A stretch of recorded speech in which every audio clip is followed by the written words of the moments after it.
Welcome to my channel, friends. This is Sonia. I'm so glad to have you here. If you're new to the channel, don't forget to hit that like button and subscribe. Let's build an amazing community together to share inspiring stories and wisdom from around the world.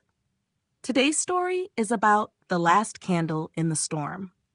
In the small coastal village of Windermere, nestled between rugged cliffs and a restless sea, storms were part of life. But no one in living memory had seen a tempest like this one.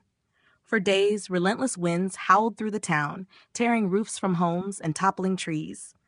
The storm brought not just destruction, but darkness, a blackout that stretched on for an entire week.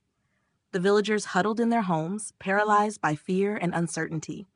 Among them was Leo, a 10-year-old boy with a mop of untamed hair and wide, curious eyes. Leo lived with his grandmother, Evelyn, a retired lighthouse keeper who had taught him the power of light in navigating life's storms. Evelyn, frail but wise, always told him, "Even a flicker of light can guide you home." One evening, as the storm raged on, Evelyn's health began to falter. The cold and dampness worsened her cough, and she whispered weakly, "Leo, the villagers must come together. They'll be safer at the town hall, but they're too scared to leave their homes." Leo glanced at the single candle flickering on their table, their only source of light. Determined, he said, "I'll lead them."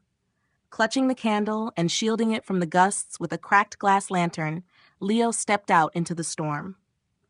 The streets were treacherous, flooded and strewn with debris, but Leo's resolve burned brighter than the flame in his hand.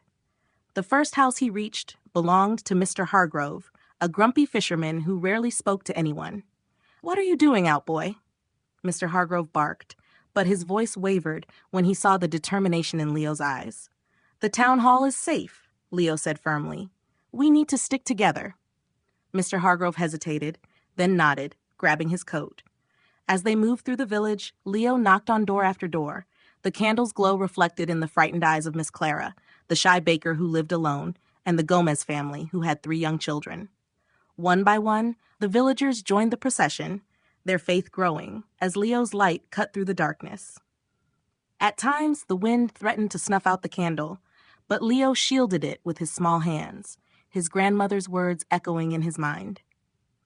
They trudged on through the storm until, at last, the glow of the town hall's generator-powered emergency light came into view. Inside, the villagers gathered around Evelyn, who had been brought there by another neighbor.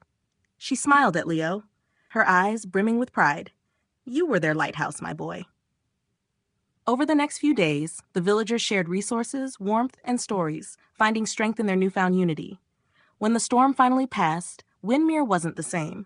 It was stronger, its people bonded by hope and a little boy's courage. Moral of the story is, even the smallest light can brighten the darkest times. Courage and compassion, no matter how small, have the power to guide others to safety and unity. Thank you so much for watching. I hope this story inspired you to reflect on the meaning of true happiness. If you enjoyed it, please remember to like, share, and subscribe to the channel.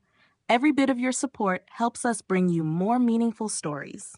Until next time, stay happy, stay peaceful.